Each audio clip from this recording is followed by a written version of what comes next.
धर्माचे पालन करणे पाखंड खंडन हेचे आम्हा करणे काम बीज वाढवावे नाम तीक्ष्ण उत्तरे हाती घेवोनी बाण फिरे अजून थोडा कमी करा हेचे आम्हा करणे काम बीज वाढवावे नाम नाही भिडभार तुका मने साना थोर हेचे आम्हा करणे काम बीज वाढवावे नाम विठाला विठाला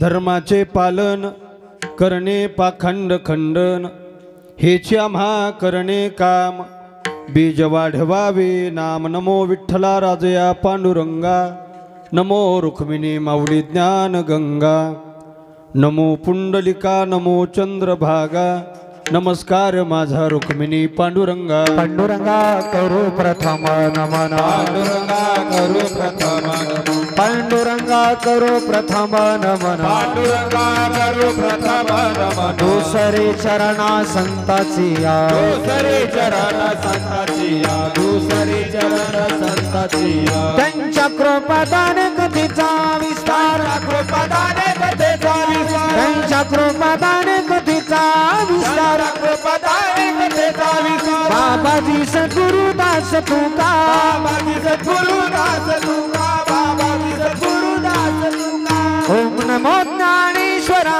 करुणा करा दयाळा तुमचा अनुग्रह लादलो पावन झालो चराचरी ओम नमो ज्ञानेश्वरा करुणा करा दया तुमचा अनुग्रह लादलो पावन झालो चराचरी ओम नमो ज्ञानेश्वरा करुणा करा दयाळा तुमचा अनुग्रह लादलो पावन झालो चराचरी ओम नमो ज्ञानेश्वरा करुणा करा दया तुमचा अनुग्रह लादलो पावन झालो चराचरी अलंकापुरी रम्य सिंहासनस्थं पदांभोज तेजस्फुरदिक् प्रदेशं विधीन्द्रादिदेवे सदा स्तूयमानं समाधिस्तमृतिं भजे ज्ञानदेवं ओम नमो ज्ञानेश्वरा करुणाकरा दयाळा तुमचा अनुग्रह लाधलो पावन झालो चराचरी मस्तक हे पायावरी या वारकरी संतांच्या आता हृदय हे आपुले चौफाळुनी या भले वरे बैसौ पावले श्रीगुरूंचे जयांचे केलिया स्मरण होय सकल विद्यांचे अधिकरण तेची वंदो श्रीचरण श्रीगुरूंचे ते नमस्कारोनी आता काय माझी वाणी मानेल संतांशी रंजवू चित्तासी अपुलिया वैराग्याचे महामेरू श्रुते शास्त्र जया अदरू ऐसे श्रीमंत श्री सद्गुरु जोग महाराज की जय विठाला विठाला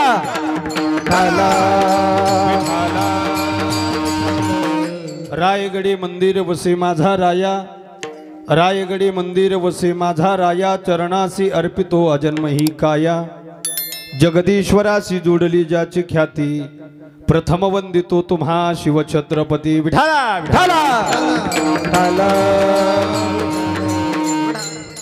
धर्माचे पालन करणे पाखंड खंडन हेचे आम्हा करणे काम बीज वाढवावे नाम भाविक जन हो अनंत कोट ब्रह्मांड नायक पंढरी श्री पांडुरंग परमात्म्याच्या कृपेने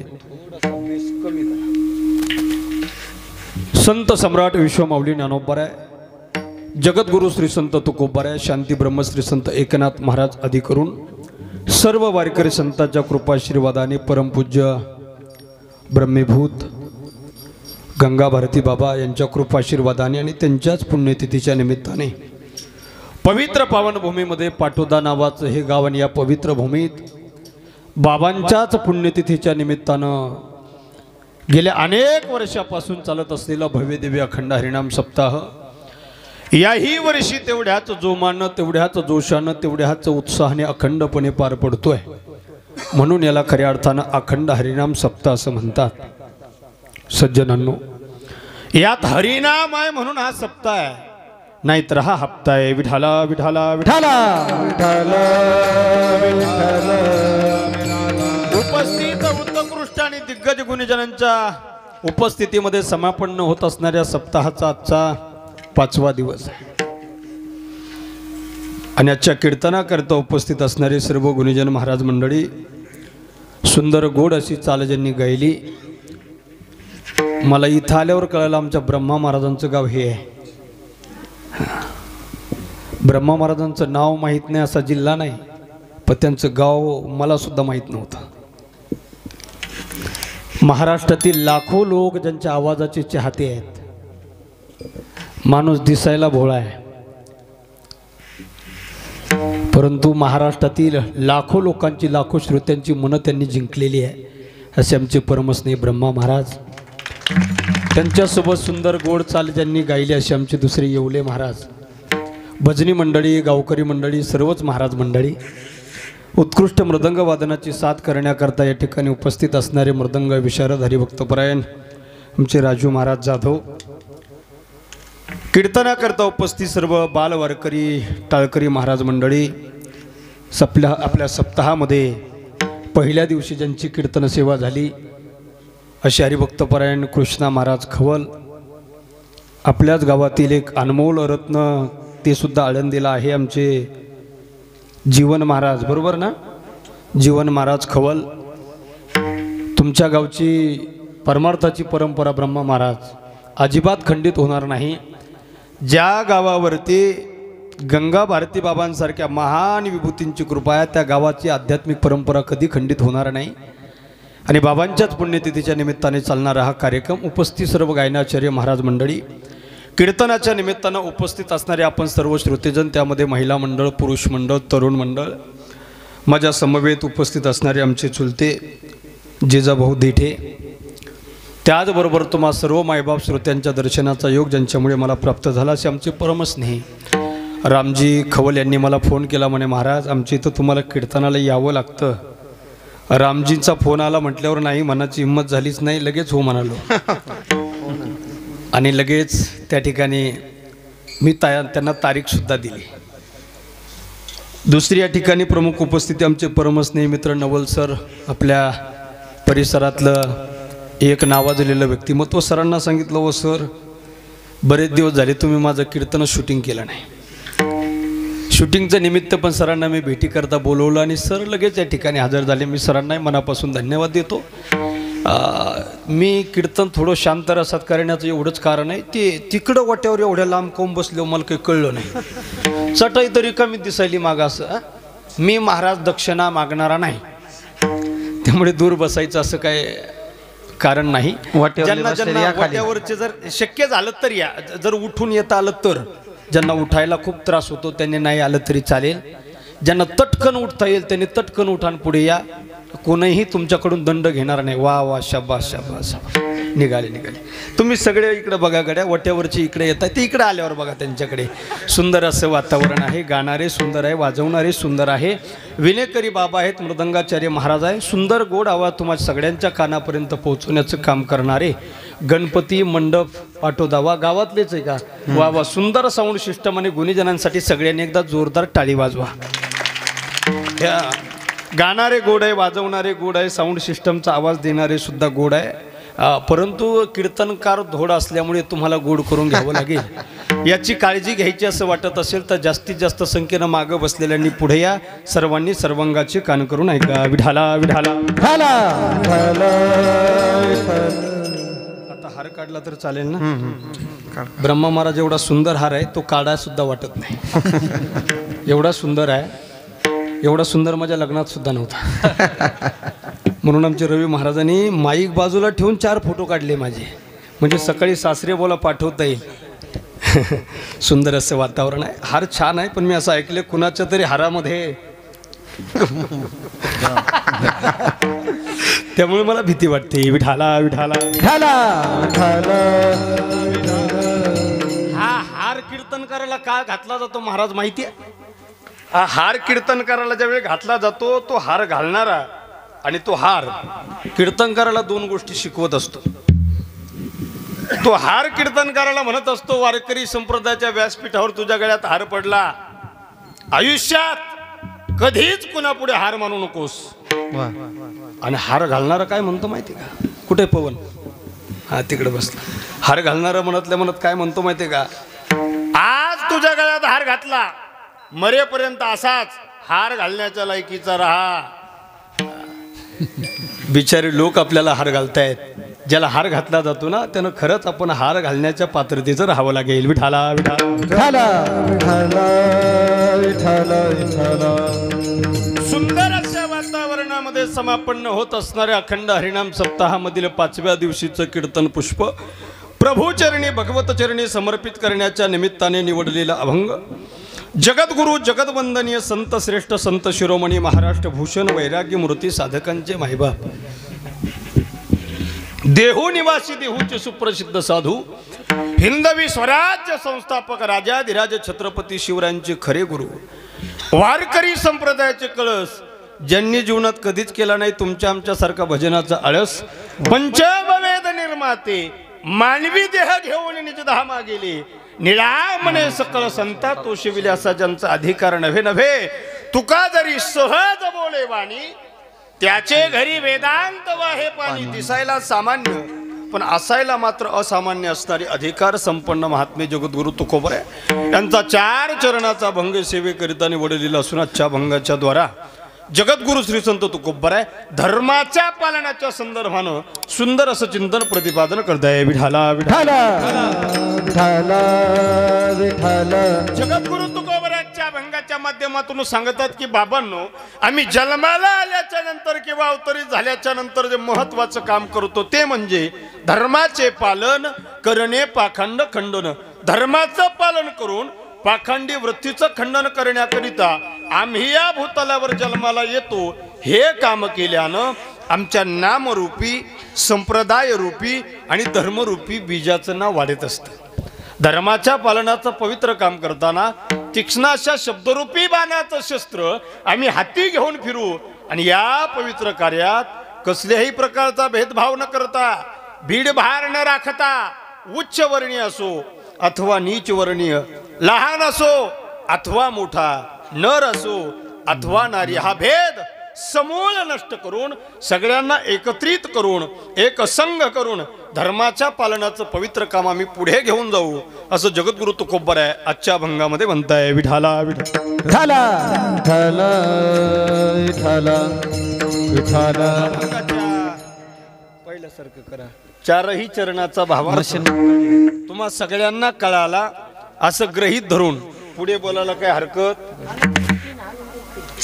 काय हरकत? आपलं चालू ठेवू. काय हरकत आहे का? हरकत नसेल तर सगळ्यांनी प्रसन्न भावमुद्रा सगळ्यांनी माझ्याकडे लक्षपूर्वक ऐका. कीर्तनामध्ये लाईट येत असते, लाईट जात असते, माईक सुरू होत असतो, बंद होत असतो, याच्याकडे आपण लक्ष द्यायचं नाही. कीर्तनकार लक्ष द्यायचं. असा कीर्तनकार आहे कीर्तनात लाईटही गेली, लोकही गेले, चालू नाही. 11 पर्यंत कीर्तन सुटत नसते. कितीपर्यंत? 11.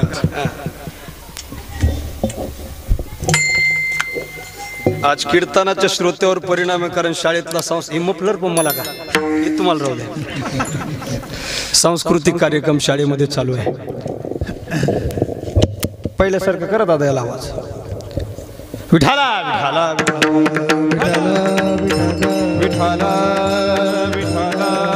विठाला विठाला विठाला विठाला. काय चाललं होतं आपलं कीर्तन? 3 महत्वाच्या सूचना कीर्तनामध्ये सगळ्यांनी पाळायच्या. सूचना क्रमांक 1, एकदा कीर्तनात बसल्याच्या नंतर कुणी उठून जाण्याचा प्रयत्न करायचा. पटापट बोला. बोललो तर कीर्तन, जे बोलणार नाही त्याला काही दंड. पण सगळ्यांनी बोलायचे. एकदा कीर्तन बसल्याच्या नंतर कुणी उठून जाण्याचा प्रयत्न करायचा. दुसरी सूचना विशेष करून महिला मंडळीसाठी, गोंगाट नको. एकदा कीर्तनात बसल्याच्या नंतर कुणी मध्ये गप्पा मारून बडबड करायची. तुम्ही महिला आहे आणि सूचना क्रमांक 3, ज्या ज्या वेळीमध्ये विठ्ठल विठ्ठल भजन येईल त्या त्यावेळी हाताने कुणीही टाळी वाजवायची नाही. टावर खालीच रेंज गेली बा, हेच म्हणते नाही.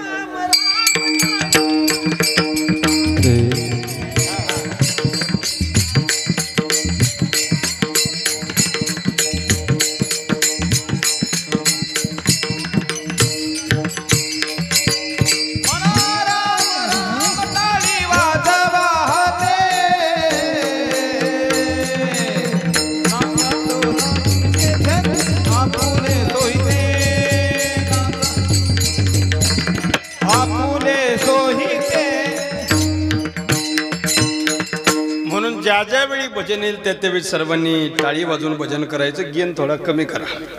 या 3 सूचना का बसलेल्या श्रोत्यांनी अगदी तंतोतंत पाळल्या तर कीर्तन बरोबर 11ला सुटलं. का सूचना नाही पाळल्या तर तांबड विठाला विठाला विठाला विठाला. जगद्गुरु तुकोबराच्या भंगाच्या माध्यमातून सांगतात की बाबांनो, आम्ही जन्माला आल्याच्या नंतर किंवा अवतरित झाल्याच्या नंतर महत्वाचं काम करतो, महत्वाचं कर्तव्य बजावतो, ते म्हणजे धर्माचं पालन करून आम्ही पाखंडी वृत्तीचं खंडन करतो. धर्म कशाला म्हणतात? सर्वसामान्य एखाद्या जीवाला तुम्ही विचारू जा, बाबा तुझा धर्म कोणता आहे, कशाला म्हणतात धर्म, तो जीव उत्तर देईल, गड्या मी हिंदू आहे, मी मुस्लिम आहे. प्रत्येक व्यक्तीला ज्याच्या त्याच्या धर्माचा अभिमान असतो. कुणी म्हणेल मी हिंदू आहे, कुणी म्हणेल मी बौद्ध आहे, कुणी म्हणेल मी ख्रिश्चन आहे. पण या 2 अक्षरापुरता आमच्या धर्माची व्याख्या ही संकुचित व्याख्या आहे. खरा धर्म कोणता आहे? खरा धर्म संतांनी सांगितलं, बाबा विष्णुमय जग वैष्णवांचा धर्म, भेदा भेद भ्रमा मंगळ. जिथं जाती भेदाला थारा नाही, जिथं भेदभावाला थारा दिला जात नाही, तो धर्म. हल्ली खरा साधून सांगितलेला धर्म बाजूला ठेवला जातोय. याचा अर्थ मी हिंदू धर्म मानत नाही असा नाही, पण हल्ली धर्माचं अवडंबर केलं जाते. धर्माचं अवडंबर केलं जाते. पाठीमागे त्यांचे सुगीचे दिवस होते, 4-6 महिने सुगीचे दिवस होते त्यांचे. कोणी यायचं म्हणायचं हिंदू खतरे में है, ते गेलं की दुसऱ्या पार्टीचा यायचा मुसलमान खतरे में है. मी म्हणतो भाई, ना हिंदू खतरे में है ना मुसलमान खतरे में है. हिंदू और मुसलमान का नाम नहीं लिया तो तुम्हारी राजनीति खतरे में है. फक्त धर्माचं अवडंबर केलं जातं. धर्म कशाला म्हणतात? आमचे महाराजांनी सांगावं, विष्णुमय जग वैष्णवांचा धर्म, भेदा भेद भ्रमा मंगळ, याला धर्म म्हणतात. जात कशाला म्हणतात? जात महाराज म्हणतात माझी जात कोणती आहे? माझी जातीचे मज भेटो कोणी, आवडीची धनी फेडावया कोणती जात, आवडे ज्या हरी अंतरापासून. ज्याला हरी अंतःकरणापासून आवडतो ना, तो माझा जातीचा आहे, ते माझे सोयरे. सज्जन सांगाती पाय आठविती विठोबाचे. जो भगवान परमात्म्याच्या चरण सानिध्यात जातात, भगवान परमात्म्याचं नामचिंतन करतात, ते सोयरे आहे. जे नामचिंतन करतात ते माझ्या जातीचे आहे. आणि विष्णुमय जे भक्त आहे, विष्णू भक्त जे आहेत, ते सगळे या ठिकाणी माझ्या धर्माचे. हा धर्म खरा आहे माय बाप. प्रत्येक व्यक्ती जन्माला आल्याच्या नंतर काहीतरी कर्तव्य घेऊन जन्माला आला. कर्तव्य विना जन्माला आला असा व्यक्ती या भूतलावर अजिबात सापडत नाही. कर्तव्य विना जन्माला आला असा प्राणी या भूतलावर सापडत नाही. मनुष्य प्राणी व्यतिरिक्त इतर प्राणी जन्माला आले, हे सुद्धा कर्तव्य घेऊन जन्माला आले. मनुष्य असताना कधी कीर्तन ऐकलं नाही, कुत्रे मांजरं व्हावं लागलं. ते भोग भोगणं हे सुद्धा त्यांच्या जीवनातलं कर्तव्य आहे. आणि प्रत्येकाच्या जीवनामध्ये आपल्या वाट्याला आलेलं कर्तव्य कर्म जे आहे, तो आपल्या जीवनातला धर्म आहे. विठाला विठाला विठाला विठाला विठाला. प्रत्येकाच्या जीवनामध्ये काही धर्म आहे. या सृष्टीची निर्मिती करणाऱ्या भगवान परमात्म्यापासून तर कीर्तनात बसलेल्या सर्वसामान्य श्रोत्यापर्यंत प्रत्येकाच्या वाट्याला आलेला काही ना काही धर्म आहे. भगवान परमात्म्याच्या जीवनामधला धर्म आहे. श्रीमद भगवद्गीता नावाच्या ग्रंथामध्ये अर्जुन नावाच्या भक्ताशी संवाद साधताना प्रभू बोलतात, अर्जुना जेव्हा जेव्हा या धर्मावर संकट येईल, गोंगाट नको तेव्हा तेव्हा कमी करावाच खूप झाला. धर्मावर आलेलं संकट दूर करण्याकरिता, संत सज्जनांचा सांभाळ करून दृष्टांचं निर्दलन करण्याकरिता आम्ही या भूतलावर मी पुन्हा पुन्हा जन्माला येतो. भगवान अर्जुनाला म्हणतात, अर्जुना यदा यदा हि धर्मस्य ग्लानिर्भवति भारत अभ्युत्थानम धर्मस्य तदात्मानं सृजाम्यहम् परित्राणाय साधूना विनाशाय च दुष्कृताम धर्म संस्थापनार्थाय संभवामी युगे युगे. विठाला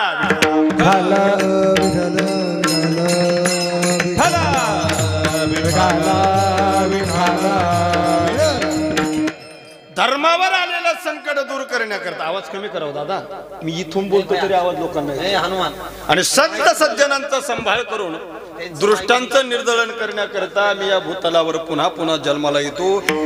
महाराज सुद्धा एके ठिकाणी म्हणतात धर्मरक्षावया अवतार घेशी आपुल्या पाडीशी भक्तजना. भक्तांचा संभाळ करतात. अंबऋषी साठी जन्मसुशीले दृष्ट निर्दळीले किती एक. भक्तांकरता भगवान परमात्मा अवतार घेतात, भक्तांचा संभाळ करतात. गड्या भक्ताच्या घरची कामं भगवान स्वतः करतात. भक्ताच्या घरची कामं करताना लाज बाळगत नाही. महाराज म्हणताय साधावया भक्ती काज नाही लाज धरीत. कारण संत भक्त अशा देवाला शरण आले आहेत. ऐशी अशी शरण जावे अशा देवाला ते शरण गेल्यानं देव त्यांच्या घरची कामे न सांगता करी. भक्ताच्या घरची कामं न सांगता भगवान करतात. कोणत्या कोणत्या भक्ताच्या घरी काय काय कामं केली ऐका ऐका ऐका. त्याचं वर्णन करणारा वारकरी परंपरेत एक अभंग आहे. उंच नीच काही तिष्ठे भावभक्ती देखून या. दासी पुत्र कन्या विदुराच्या बक्षी दैत्या घरी रक्षी प्रल्हादाशी. चर्म रंगू लागे रोहिदासा संगे कबीराचे मागे शिलेविनी. सजन कसाया विकू लागे मांस माया सावत्यास खुरपू लागे. देव सजन कसायला मांस विकू लागला. तुम्ही चांगला आवाज देऊ लागा. प्रत्येक भक्ता करता देव काही कामं करतो. परभणी नावाच्या जिल्ह्यामध्ये गंगाखेड नावाचा तालुका आहे. त्या गंगाखेडला वारकऱ्याची दिंडी आली आणि एका मुलीनं आपल्या बापाला विचारलं, बाबा कुठं निघाली बाबा ही दिंडी? वडिलांना सांगावं, बाळ ही दिंडी पंढरपूरला निघाली. कोण असतं बाबा पंढरपूरला? वडिलांना सांगावं, बाळ जगाचा मालक भगवान परमात्मा पंढरपूरला विटेवर उभा आहे. त्या मुलीने आपल्या बापाला सांगितलं, बाबा जर जगाचा मालक पंढरपूरला विटेवर उभा आहे ना, तो कसा दिसतो ते मला बघायचंय, त्याचं दर्शन मला करायचे. त्याला मी माझ्या या डोळ्यानं डोळ्यात साठवणार आहे आणि डोळे भरून पाहणार आहे. त्या मुलीनं पंढरपूरला बापासोबत जाण्याचा हट्ट धरला. आणि लेकरांचा हट्ट काही केल्या पुरवावा लागतो. 3 प्रकारचे हट्ट शास्त्राने प्रामुख्याने सांगितले. पहिला हट्ट राजहट्ट आहे. राजहट्ट कशाला म्हणायचं रामजी? नळाला पाणी नाही आलं तरी नळपट्टी भरावीच. बोला बोला, नळपट्टी भरावीच. दुसरा हट्ट स्त्री हट्ट आहे. कशाला म्हणायचं स्त्री हट्ट? आता 14 तारखेला एक मोठा सण झाला, संक्रांत. कपाट भरून साड्या घरात असल्या तरी संक्रांतीला नवी साडी घ्यावीच. पटापटा बोला गड्या. तुम्ही बोलत नाही, जणू काय सगळे ब्रह्मचारी बसले. घेतल्याच नाही का यंदा? घेतलं ना. संक्रांतीला नवी साडी घ्यावी लागते. आणि तिसरा हट्ट बाल हट्ट आहे. लेकरांचा हट्ट पुरवावा लागतो. त्या मुलीने हट्ट धरला, बाबा मला त्या देवाच्या भेटीकरता घेऊन चला. आणि आपल्या लेकीचा हट्ट पुरवण्याकरता त्या बापानं आपल्या लाडक्या लेकीला खांद्यावर बसवलं आणि विठू नामाचा गजर करतो बाप पंढरपूरच्या वारीच्या वाटेवर निघाला. पंढरपुरात पोहोचले, चंद्रभागेचं स्नान केलं, बारीला लागले, देवाच्या मंदिरात पोहोचले. त्या मुलीनं, त्या मुलीच्या बापानं देवाचं दर्शन केलं. त्या मुलीचं नाव होतं संत जनाबाई. देवाचं दर्शन केलं. त्या जनाबाईनं त्या देवाकडे पाहिलं आणि ती जनाबाईनं देवाकडे पाहिल्या पाहिल्या बापाला सोडून दिलं. सांगितलं, जा बाबा, तुम्ही ज्याच्याकडे मला घेऊन आला तो माझ्यासाठी नवीन नाही, याचा आणि माझं अनेक जन्माचं नातं आहे. जनाबाई त्या देवाकडे एक टक नजर लावून उभ्या राहिल्या.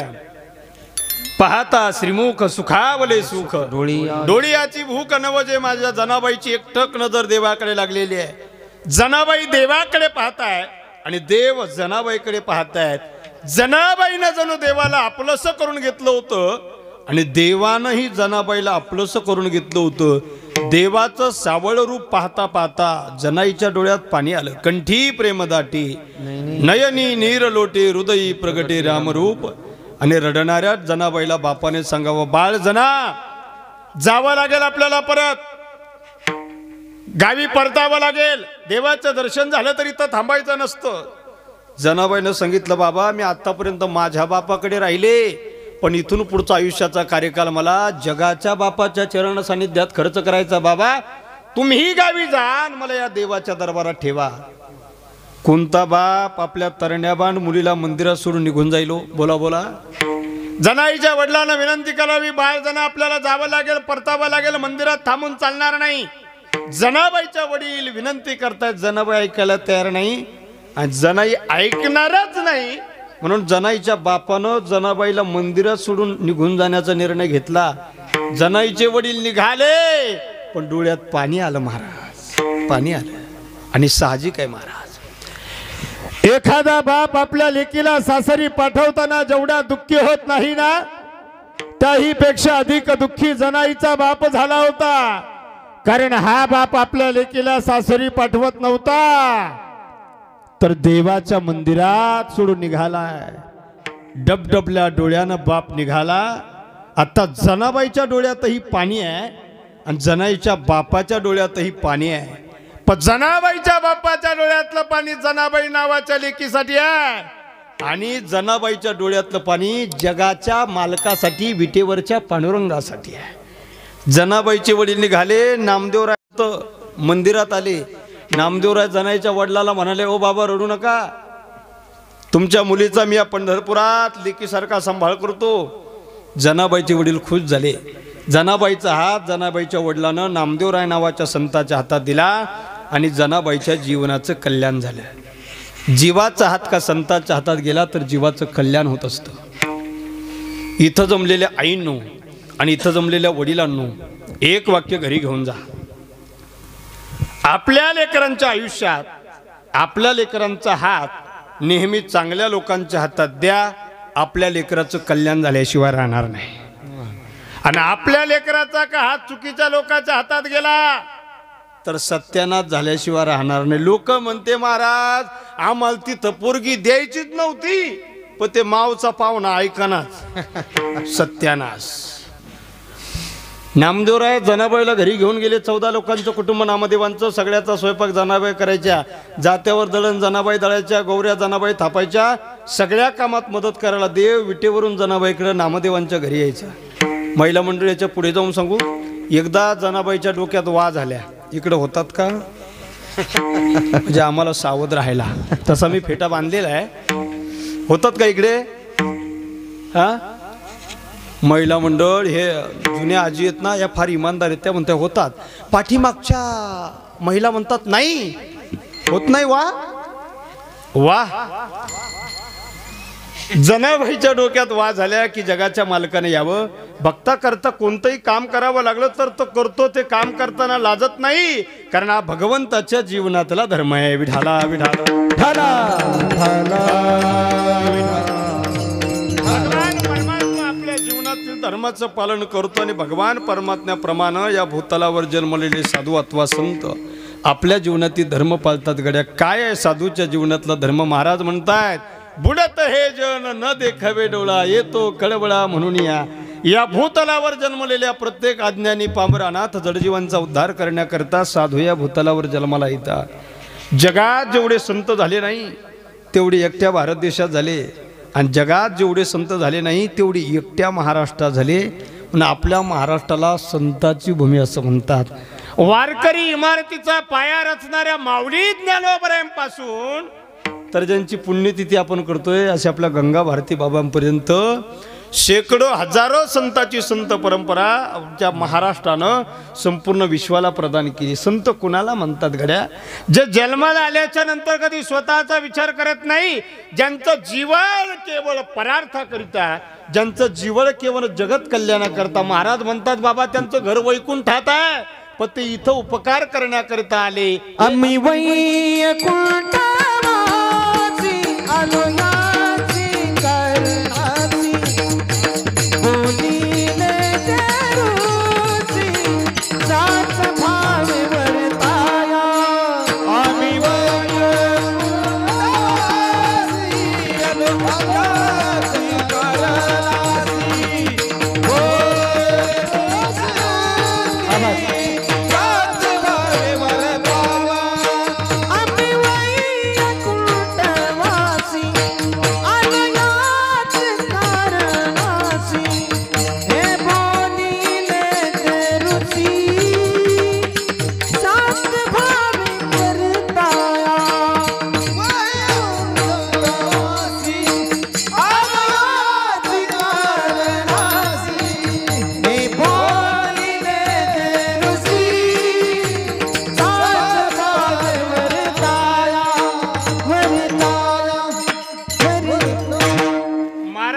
म्हणतात बाबा अरे आम्ही मूळचे वैकुंठाचे रहिवासी आहे, या जगावर उपकार करण्याकरता साधू या मृत्यू लोकामध्ये मनुष्य रूपानं जन्माला येतात, या जगावर उपकार करतात अनेक देह कष्ट भीती परोपकार देह कष्ट भीती परोपकार देह कष्ट भीती परोपकार देह कष्ट भीती जगाच्या कल्याणा संतांच्या विभूती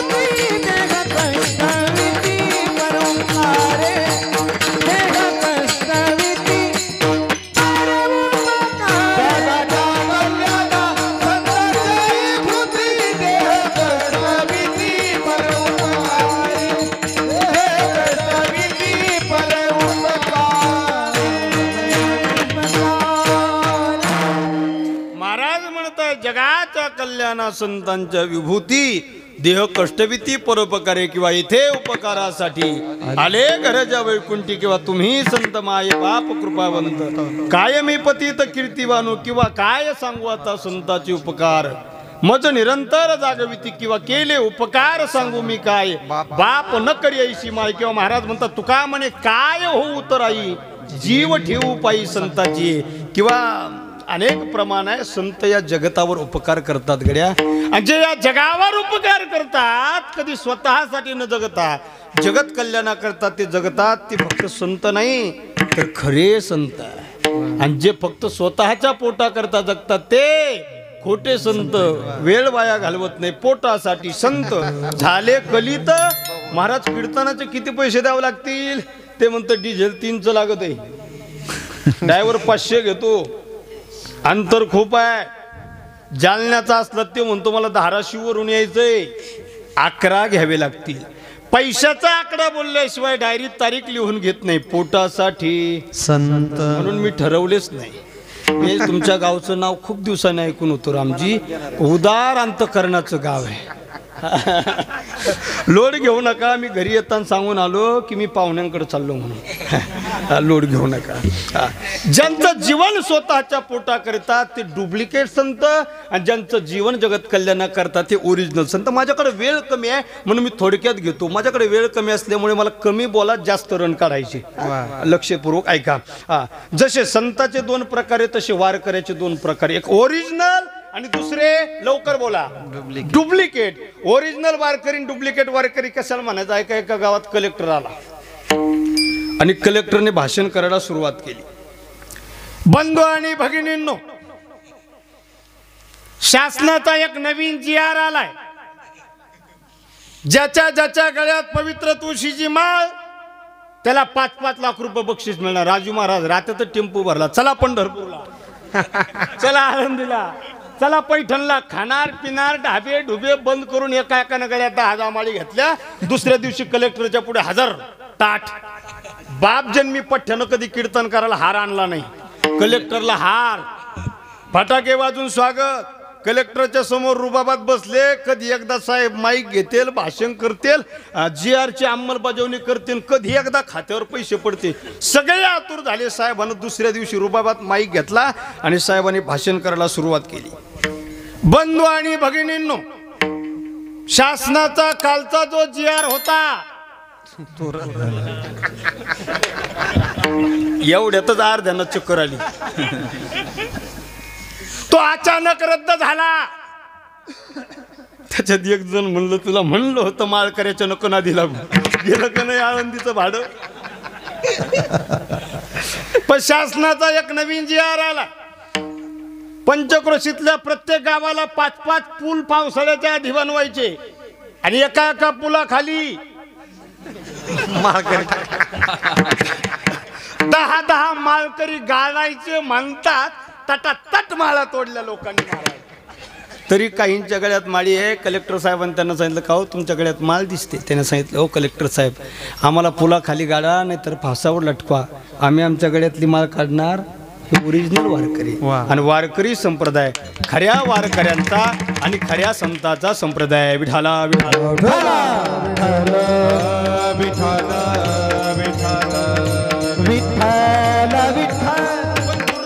या महाराष्ट्राच्या भूमीचं दुर्दैव या महाराष्ट्राच्या मातीचं खऱ्या संताची मांदियाळी या महाराष्ट्रात जन्माला आली, पण लोकांना खरे संत कळाले नाही. ज्ञानोबरांनी भावंडांना आळंदीतल्या लोकांनी वाईट टाकलं. अवतारी पुरुष चारही भावंडा, निवृत्तीदादा, ज्ञानदादा, सोपान काका आणि मुक्ताबाई या 4 लेकरांना वाईट टाकणारे संन्यासाची पोरं म्हणून हेटाळणी केली. त्यांना गावाच्या बाहेर हाकललं. माझ्या ज्ञानोबरांनी मधुकरी मागण्याकरिता जावं. 3.5 मैलाचा परिसर फिरल्यावर अर्धी शिळी भाकरी आणि उंजळभर पीठ जोडीत मिळावं. विसोबा काकानं ती जोडी हिसकावून घ्यावी, कुत्र्याला खायला टाकावी. ज्ञानोबरांचं तोंड पाहिलं तर आळंदीतले लोक बाटुलं म्हणून इंद्रायणीचं स्नान करायचे. त्याच ज्ञानोबरांच्या समाधीचं तोंड पाहिला, इंद्रायणीच्या पलीकडे 8 तास आज बारीला थांबावं लागतं. ही ज्ञानोबरांची ख्याती आहे. पण त्या ज्ञानोबरांना आपल्याच लोकांनी त्रास दिला. ज्ञानोबरांना आळंदीत त्रास द्यायला लोक काय बांगलादेशातून आले होते का? आपल्याच लोकांनी त्रास दिला. पैठणचे शांती ब्रह्मनाथ महाराज जेवढे शांत होते तेवढे श्रीमंत होते. शांती ब्रह्मनाथ महाराज एवढे श्रीमंत होते आणि एवढे शांत होते. अगोदर श्रीमंत सांगतो, लोकांना हल्ली पैसा अगोदर आवडतो, बाकी नंतर. एवढे श्रीमंत होते शांती ब्रह्म एकनाथ महाराज. त्यांच्या दारात जर भिकारी भीक मागायला गेला तर ते भिकाऱ्याला सोन्याच्या ताटात जेव घालायचे. आणि दुसऱ्याच्या दारात, तुमच्यासारख्याच्या दारात का महाराज म्हणून कीर्तन करायला गेले ना, कीर्तन करायला गेले नाथ महाराज, तर कीर्तनाला बसलेल्या सर्व लोकांना 2 किलो डाळ आणि 1 किलो गुळ नाथ महाराज द्यायचे. कीर्तन ऐकायला आणि कथा ऐकायला आलेल्या लोकांना 2 किलो डाळ आणि 1 किलो गुळ कोण द्यायचे? कीर्तनकार एकनाथ महाराज. माझ्याकडून कृपया तशी अपेक्षा करू नका. आता तुमच्या ऐकण्यात असा एखादा महाराज आहे का जो कीर्तन ऐकाय गेल्यावर 2 किलो डाळ आणि 1 किलो गुळ देतो? तुम्ही म्हणाल महाराज द्यायचं सोडा, महाराज लोक घ्यायचंच करतेत. एवढे श्रीमंत होते नाथ महाराज, एवढे श्रीमंत होते.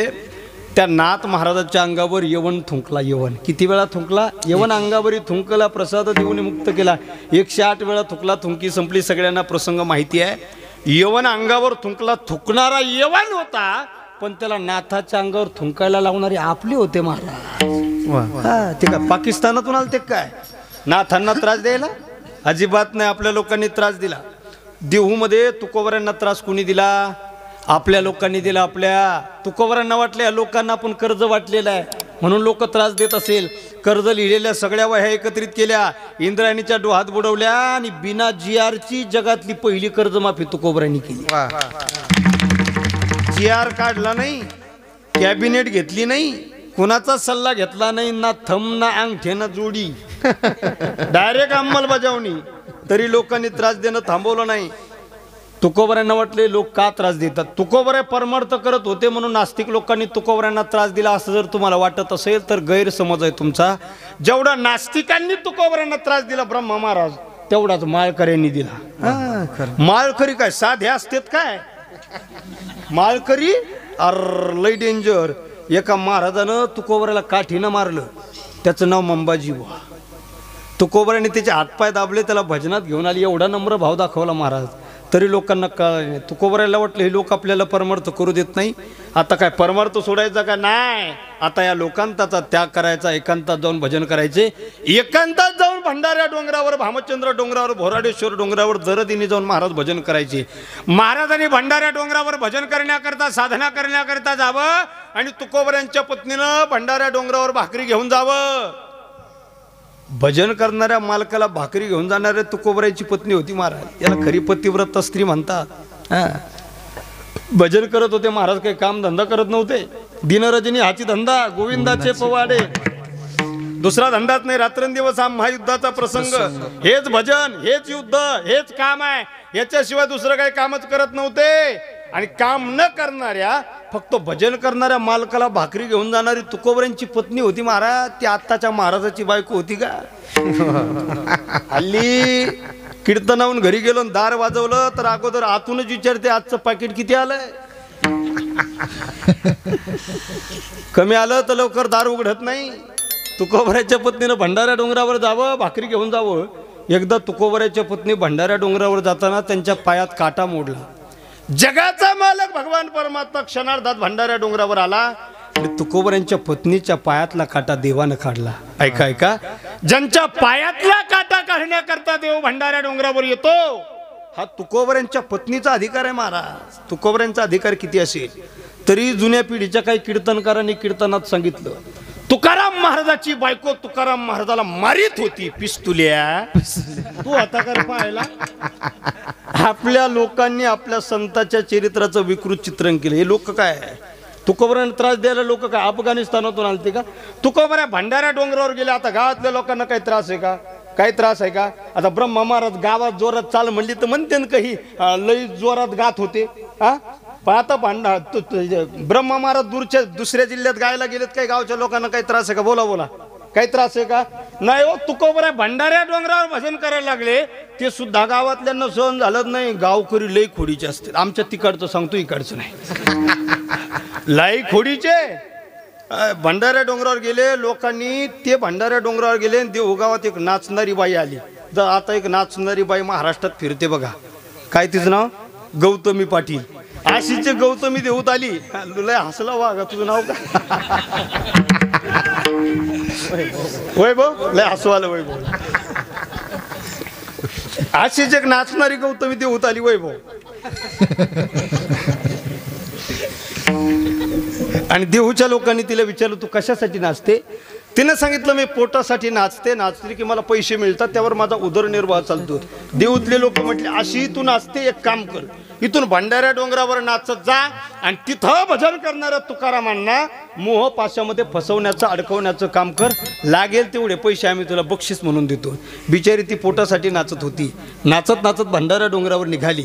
पण तिच्या काळात आत्ताच्या सारखे डीजे नव्हते, आत्ताच्या सारखे गाणे नव्हते. तिच्या काळात ओ सेट नव्हतं. तिच्या काळात पाटलांचा बैलगाडा नव्हता.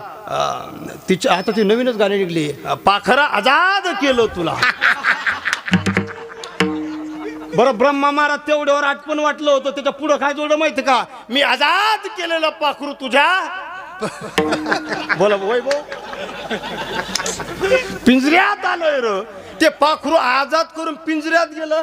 तेवढ्यात थांबायला वाटलं होतं. काल पुन्हा ऐकलं गाणं. हा, माझ्या पिंजऱ्यात, तुझ्या पिंजऱ्यात आलेला पाखरू मी ऊस तोडीला नेलोय. अरे का गाणे नवल सर, या गाण्याचं तरी नवलच आहे. विचित्र आहे महाराज. एक गाणं तर मी ऐकलं. काय अर्थ आहे का याला? काय अर्थ आहे?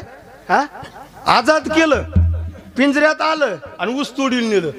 काय अर्थ काय याच्यात?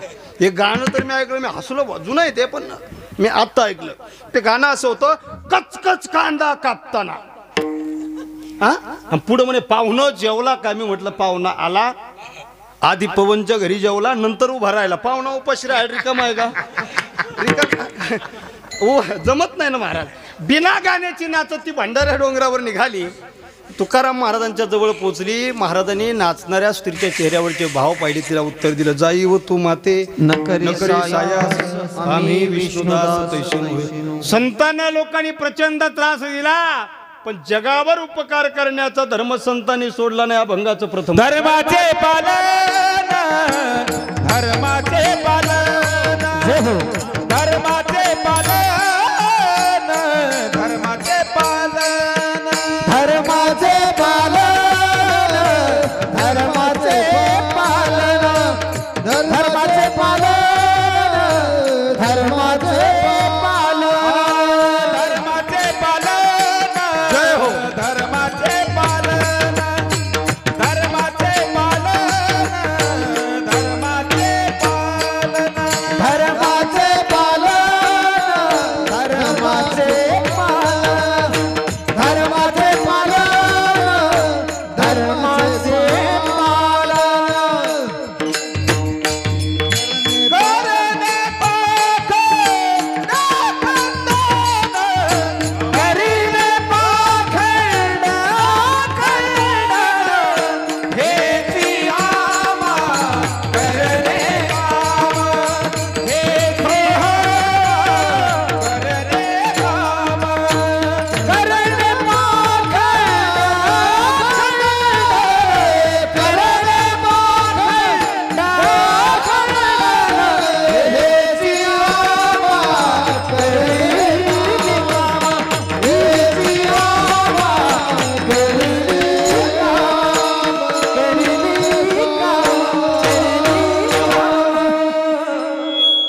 अभंगाच्या पहिल्या चरणात महाराज म्हणतायत आम्ही धर्माचं पालन करून, याला हातच नव्हतं लावायला पाहिजे. पाखंडी वृत्तीचं खंडन करण्याचं काम करतो साधू. पाखंडी वृत्तीचं खंडन करतात आणि भगवान पाखंडी व्यक्तीचं खंडन करा. घेऊन या चक्रगदा हाची धंदा करीतो, भक्ता राखी पायापाशी, दुर्जनाशी संहारी. आणि संत भेदभाव करत नाही. दिती आली अशी दान, संत उदार उदार, भरले अनंत भंडार.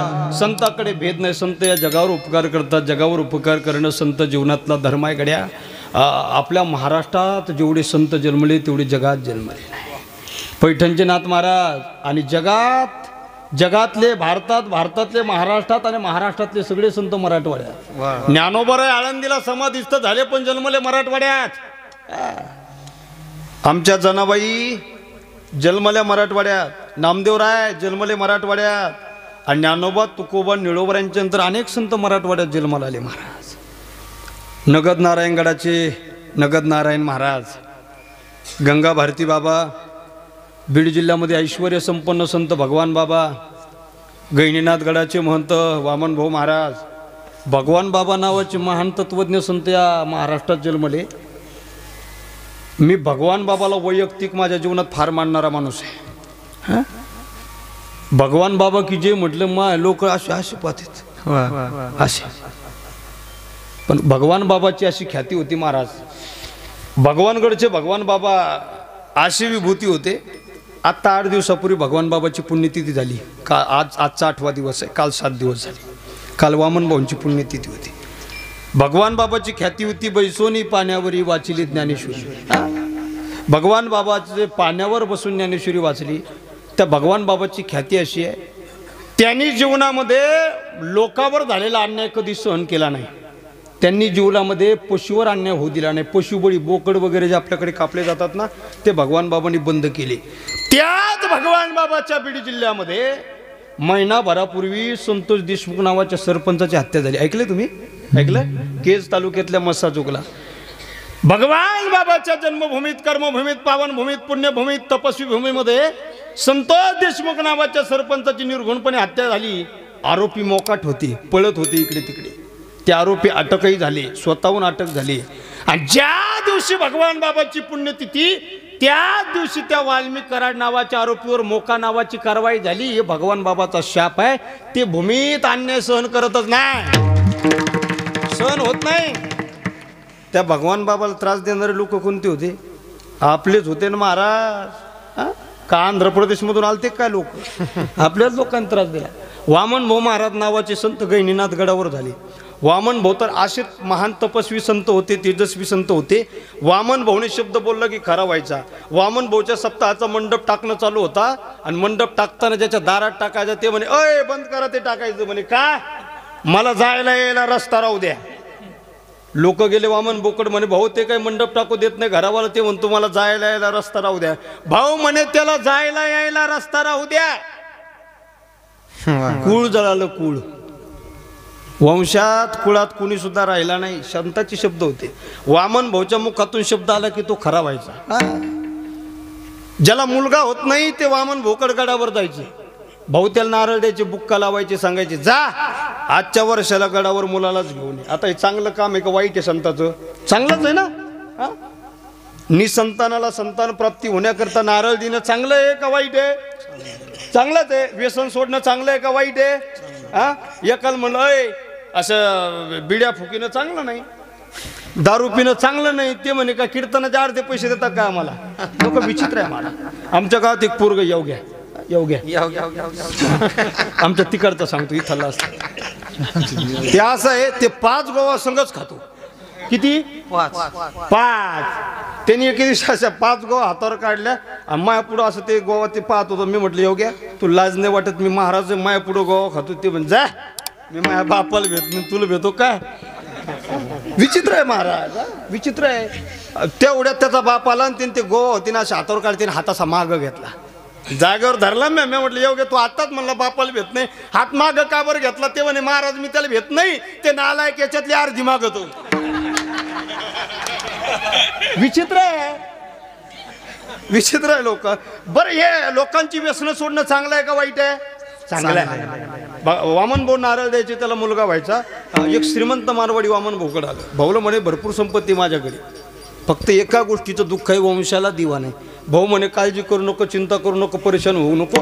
भाऊने त्याला बुक्का लावला. राजू महाराज नारळ दिला आणि सांगितलं जा आजच्या वर्षाला गडावर मुलालाच घेऊन येते. घरी गेलं, बरोबर 1 वर्षाला आलं. भाऊ म्हणतो भाऊ अजून काही फरक नाही. भाऊने म्हणे मी नारळ दिलं फरक झाला नाही, असं कधी होत नाही, कसं काय मुलगा झाला नाही. भाऊने त्याला पुन्हा बुक्का लावला, नारळ दिला, सांगितलं जा आजच्या वर्षाला गडावर मुलालाच घेऊन ये. ते एवढं कलाकार होतं. पुन्हा पुढच्या वर्षी आलं. भाऊला म्हणतो भाऊ अजून काही फरक. भाऊला आश्चर्य वाटलं. इजा बिजा आणि तिजा. भाऊने पुन्हा नारळ दिलं, बुक्का लावला आणि मिशाल ताव देत सांगितलं जा आजच्या वर्षाला गडावर मुलालाच घेऊन ये. ते बरोबर 1 वर्षाला आलं. भाऊ म्हणतो भाऊ 3दा नारळ. भाऊ काय ना उन्हाळ्यात दिवस होते. भाऊन त्याला प्यायला पाणी दिलं, त्याच्या हाताला धरलं, खाली बसवलं. त्याला विचारलं तुझ्या लग्नाला किती वर्ष झाले. म्हणे अजून झालंच नाही.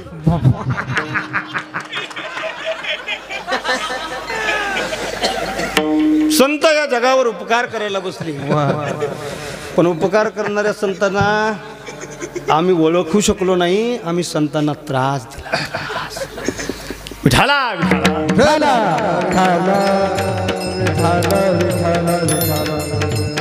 लोकांनी किती संतांना साधूला त्रास देऊ द्या गड्या, संत या जगावर उपकार करण्याचा धर्म कधी सोडत नाही. या भवसागरातून प्रत्येक जीवाला तारून नेण्याचा पवित्र आणि त्या ठिकाणी संकल्प संतांनी केला. मूलमंत्र अंतःकरणामध्ये फिरून ते या भूतलावर जन्माला आले. संत आपलं काम चालू ठेवतात. माणसाच्या जीवनामध्ये प्रामुख्यानं 3 प्रकारचे धर्म आहे. माणसाच्या जीवनातला पहिला धर्म आहे, पहिला त्याला कौटुंबिक धर्म म्हणतात. कशाला म्हणायचं कौटुंबिक धर्म. आपल्या कुटुंबात आपल्यावर जी जबाबदारी पडली ती जबाबदारी यथोचित पद्धतीनं पार पडणं आपल्या जीवनातला कौटुंबिक धर्म आहे. काय कौटुंबिक धर्म आहे. बापाच्या जीवनातला धर्म आहे पोरांना शिक्षण द्यावं. बापाच्या जीवनातला धर्म आहे मुलाला शिक्षण द्यावं, मुलीला शिक्षण द्यावं, मुलीला लहानाचं मोठं करावं, मुलाचं मुलीचं लग्न लावावं, मुलाचं मुलीचं लग्न करावं, त्यांना स्वावलंबी करावं, त्यांच्या पायावर उभं करावं. हा मायबापाच्या जीवनातला धर्म आहे. इकडे बघा तुम्ही, ते त्यांच्या धर्माचं पालन करतात. पतीच्या जीवनातला धर्म आहे. पतीच्या जीवनातला काय धर्म आहे. अगोदर पत्नीच्या सांगतो. पत्नीच्या जीवनातला धर्म आहे पतीची या मता अनुसरोनी पतिव्रता. पतीच्या मनाला अनुसरून जीवन जगणं पत्नीच्या आणि पतिव्रता स्त्रीच्या जीवनातला धर्म आहे. जी पत्नी नवऱ्याचं ऐकत नाही, जी पत्नी 16 सोमवार धरून काही फायदा नाही, मार्गशीर्ष महिन्यातले गुरुवार धरून काही फायदा नाही. पती सारखा मोठा देवच नाही. पती हाच परमेश्वर आहे. पती हाच परमेश्वर आहे. ज्यांना कळालं त्यांना मी धन्यवाद देतो. पती हा परमेश्वर समजून ज्या सेवा करतात त्या खरे पतिव्रता स्त्री आहे. पतीची सेवा करणं हा पत्नीच्या जीवनातला धर्म आहे. पतीच्या जीवनातला काय धर्म आहे. आपल्या घरातील स्त्रीच्या सर्व इच्छा पूर्ण करणं हा पतीच्या जीवनातला धर्म आहे. स्त्रीनं लागेल तो हट्ट आपल्या नवऱ्याकडे हट्ट मागायचा असतो आणि नवऱ्याने पत्नीचा हट्ट पूर्ण करायचा असतो. नवऱ्यानं पत्नीनं केलेला प्रत्येक हट्ट पूर्ण केला पाहिजे. तोच त्या स्त्रीचा खरा पती आहे. पण बायांनी बी हट्ट विचार करून केले पाहिजे. संक्रांत आली की साडी मागणं हे पतिव्रता स्त्रीची लक्षण आहे. पण बिया भरण्याच्या टायमाला 1 तोळा सोनं मागणं ही अवदासा स्त्रीची लक्षण आहे. अवदासा स्त्रीची लक्षण आहे. विचित्र आहे. बायांना कळतच नाही हो. नवरा घराच्या बाहेर निघाला की बायका विचारतं कुठं चालले तुम्ही, मला येऊ द्या. अरे ते चालला कुठं. बायांना लय लाद. माणसं पुढं निघाले की त्या म्हणते आम्हाला येऊ द्या. आमच्या घरचे माणसं पहिलं तसंच करायचे. मला म्हणे कुठं चालले हो तुम्ही. मी म्हटलं मी सुरतला चाललो. सुरतला येऊ द्या मला साड्या तिथं लई चांगल्या भेटत आहेत. साड्या लई चांगल्या भेटत आहेत. मी म्हटलं कॅन्सल. दुसऱ्या दिवशी म्हणून कुठं चालले होतो. मी म्हटलं मी मुंबईला चाललो. येऊ द्या मला फिरायला, तिथून मला परफ्यूम आणायची फार सुंदर भेटतात. मी म्हटलं कॅन्सल. पुन्हा तिसऱ्या दिवशी माझ्या डोक्यातच खटका बसला. तिसऱ्या दिवशी म्हणे कुठं चालले तुम्ही. मी म्हटलं मी चाललो मसनात. मग म्हणे जा माय मला कंटाळा आला फिरायचा. अवघड आहे. एकदा इकडेच कीर्तन होतं तुमच्या भागात माझं. तुमच्या भागातच कीर्तन होतं. ती म्हणे कुठं चालले हो म्हटलं कीर्तनाला. म्हणे खरंच काय म्हटलं हो कुठं म्हटलं तिकडंच सासरवाडीच्या भागात. येऊ द्या मला म्हटलं चला. गाडीत बसवलं, दोघंच जण गाडीत बसलो. गाडी पेट्रोल पंपापर्यंत आली. गाडी डिझेल कमी होतं, डिझेल टाकायला गेलो, तिला रोडवरच उतरून दिलं. पंपावर गेलो, डिझेल टाकलं, पुन्हा रोडवर आलं, तिला गाडीत बसवलं. गाडी पुढे पुढे निघाली. मी ड्रायव्हर आणि ती मालकीन, दोघंच. गोड गप्पा चालल्या आमच्या, गोड गप्पा चालल्या. आता कशा चालू आहे गोडं सांगावं लागत, कशा चालू असं गोडं सांगावं लागते. पुढे गेलो थोडं, तिने विचारलं का हो पंपावर डिझेल टाकायला गेलं, मला का घेऊन गेलं नाही. मी म्हटलं थोडं शांत होई, येता वेळेस सांगतो. कीर्तन वगैरे झालं, कीर्तन झालं, पण त्या दिवसचं कीर्तन टेन्शनमध्ये झालं. कीर्तन टेन्शनमध्ये होण्याचं कारण आहे, कीर्तनात समोर गुरु बसलेला असलं कीर्तन जड जाते. गुरुचे दोन प्रकार आहे, एक विद्या देणारा गुरु, दुसरा घरात गुरु करणारा गुरु. कीर्तन झालं टेन्शनमध्ये, पुन्हा तिला गाडीत बसवलं. गाडी त्या पंपापर्यंत आली. मला म्हणे का आता सांगा पंपावर मला काय घेऊन गेले नाही. तिला म्हटलं अगं मी जीवनात नियम पाळणारा माणूस आहे. म्हणे काय नियम पाळले. म्हटलं पेट्रोल पंपावर पाटी लिहिलेली होती, आग लावणाऱ्या वस्तू पेट्रोल पंपावर आणू नये. काय चुकलं का. बोला बोला काय चुकलं. काहीच चुकलं नाही ना महाराज. आपल्या कुटुंबात आपल्यावर जी जबाबदारी पडली ती यथोचित पद्धतीनं पार पाडणं मनुष्य जीवनातला पहिला धर्म, त्याला कौटुंबिक धर्म म्हणतात. माणसाच्या जीवनामध्ये दुसऱ्या क्रमांकाचा धर्म आहे, त्याला पारमार्थिक धर्म म्हणतात. कशाला म्हणायचं गड्या पारमार्थिक धर्म. भगवान परमात्म्याने सुंदर असा नरदेव तुम्हाला आम्हाला त्याचं भजन करण्याकरता दिला. देवे दिला देह भजना गोमटा, तोया झाला फाटा बाधिकेचा. सुंदर नरदेह देवाने भजन करण्याकरता दिला. हात कशा करता कीर्तनात टाळी वाजवण्याकरता, पाय कशा करता त्याची पंढरीची वारी करण्याकरता, डोळे कशा करता त्याचा श्रीमुख पाहण्याकरता, कान कशा करता त्याचं कीर्तन ऐकण्याकरता, भजन ऐकण्याकरता. प्रत्येक अवयव देवानं दिला, त्याचं भजन करण्याकरता नरदेह दिला. तो भजनात वापरणं माणसाच्या जीवनातला धर्म आहे, आध्यात्मिक धर्म आहे. भजन करण्याचं ज्ञान, जप करण्याचं ज्ञान, कीर्तन ऐकण्याचं ज्ञान माणसाला, म्हणून संतांनी माणसाला उपदेश केला. हे पशु प्राण्याला कळत नाही. पशु काय पाप पुण्य जाणती, उत्तम मध्यम भोग भोगिती. पशुला हे कळत नाही. माणसालाच का उपदेश, तर याची देही घडे देवाचे भजन आणि हे ज्ञान नाही कोठे. माणसालाच भजन करण्याचं ज्ञान आहे म्हणून माणसाला उपदेश आहे. पशु प्राण्याला उपदेश नाही.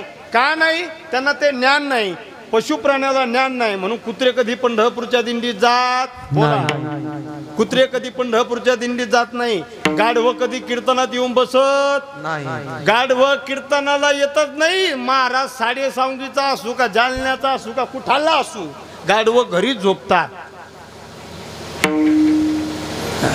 कीर्तनाला येतच नाही माणसं. पण नरदेह ज्याला कळाला आणि नरदेह परमार्थामध्ये खर्ची घातला, हा माणसाच्या जीवनातला आध्यात्मिक धर्म आहे. गड्या कुठपर्यंत होते. महाराज म्हणतात जवळ हे सकळ सिद्ध आहे, हात चालावया पाय तव तू आपले सोयीत पाहे. तीर्थयात्रे जाय चुकू नको, काळ सारावा चिंतने, एकांतवासी गंगा स्नाने, देवाच्या पूजने, प्रदक्षिणा तुळशीच्या. तुम्ही म्हणतात करू म्हातारपणात, अरे क्षण भंगुर नाही भरवसा, वारे सावध तोडा माय आशा. काही न चले मग गळा पडेल फासा, पुढे हुशार थोर आहे वळसा का. महाराज म्हणतात अरे लय जगायचं, अजून परमार्थ करायला आयुष्य पडलं. अरे सोड, जिंदगी एक किराए का घर है, एक ना एक दिन बदलना पड़ेगा. मौत जब तुझको आवाज देगी, घर से बाहर निकलना पड़ेगा. आणि तुका म्हणे तूद सोडविना कोणी, एका चक्र पाणी वाचुन्या. त्या घडीला आपला एकच सोयरा आहे, देव सोयरा, देव सोयरा, देव सोयरा दिनाचा. एकच सोयरा जोडा, तो अंत काहीला कामा येईल. आणि तो सोयरा जोडणं म्हणजे माणसाच्या जीवनामध्ये आध्यात्मिक धर्माचं पालन करणं.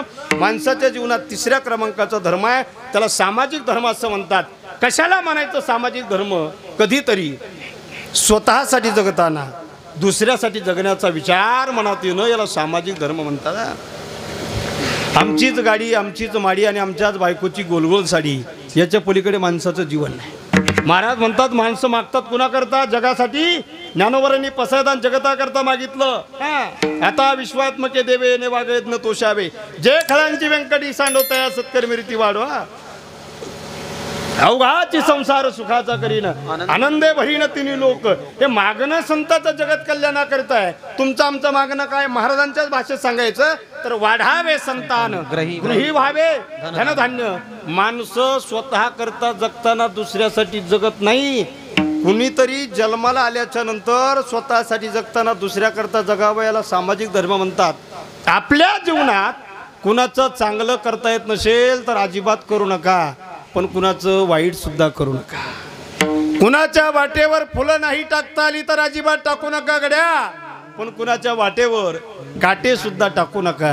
एखाद्या गरीबाच्या लेकीच्या लग्नाला कन्यादान घेऊन नाही जाता आलं तर अजिबात जाऊ नका, पण कोण्या गरीबाच्या लेकीचं लग्न मोडण्याचं पाप सुद्धा करू नका. एखाद्या गरीबाला घर बांधण्याकरता मदत करता येत नसेल तर अजिबात करू नका, पण कोण्या गरीबाची झोपडी सुद्धा जाळू नका. भला किसी का कर ना सके तो, भला किसी का कर ना सको तो बुरा किसी का मत करना.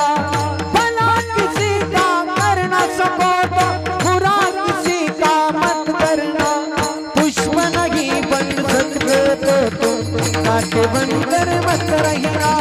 पुष्प नहीं बन सकते तो तुम कांटे बनकर मत रहना. बन सकते तो तुम कांटे बनकर मत रहना. पुष्प नहीं बन सकते तो तुम कांटे बनकर मत रहना. कांटे बनकर मत रहना. कांटे बनकर मत रहना. कधीतरी दुसऱ्यासाठी जगा गड्या. जर चांगलं करता येत नसेल तर करू नका, वाईट करू नका. हा सामाजिक धर्म आहे. तुम्ही म्हणाल हा सामाजिक धर्म आमच्या जीवनात पाळल्यानं आम्हाला काय मिळणार आहे? हा समाज तुम्हाला कधी विसरणार नाही.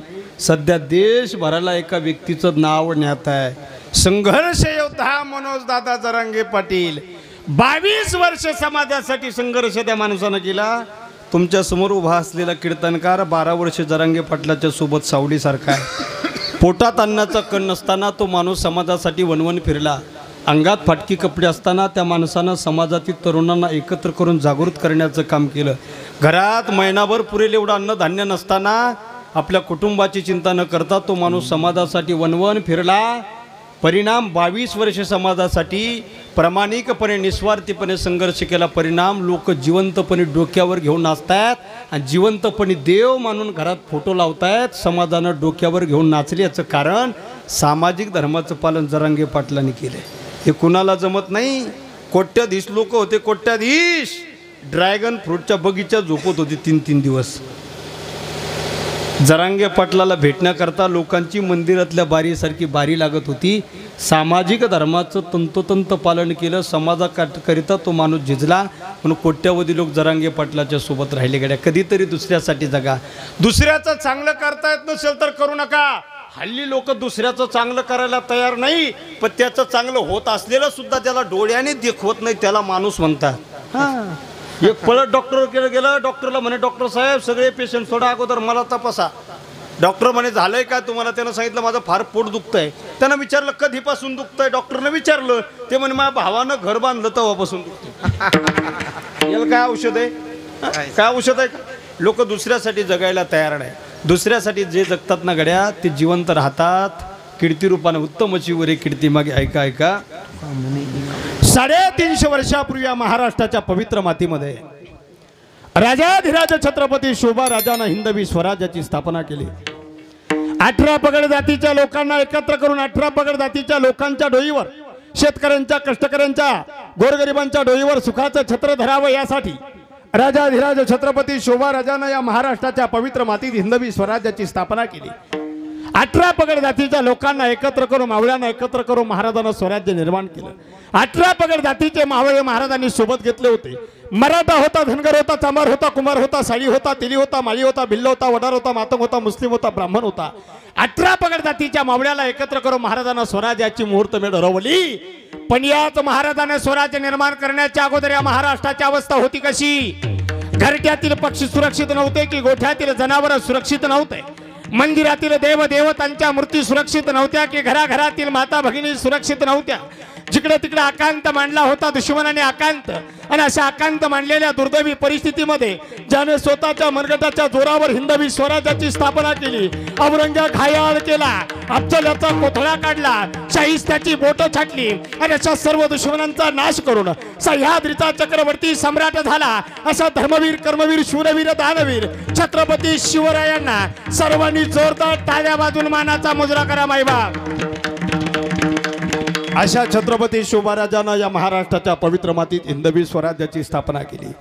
जगाच्या पाठीवर अनेक राजे झाले, राज्याचा कारभार पाहताना जाती जातीत भांडण लावणारे, पण 18 पगड जातीच्या लोकांना एका ताटात गुन्ह्या गोविंदाने जेवायला लावणारा जगाच्या पाठीवरचा एकमेव सार्वभौम राजा जर कोण असेल तर छत्रपती शिवाजी महाराज।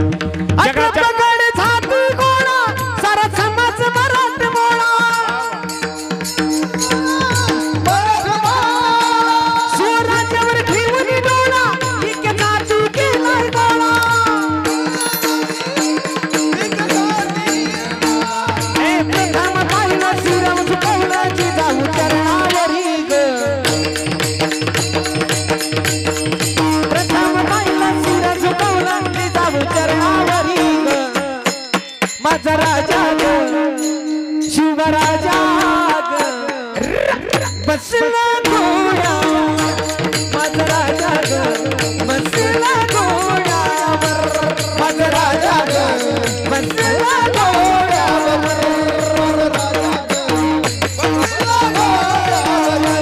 शिवराजा दिलं वचन मासाई वचन पूर्ण करी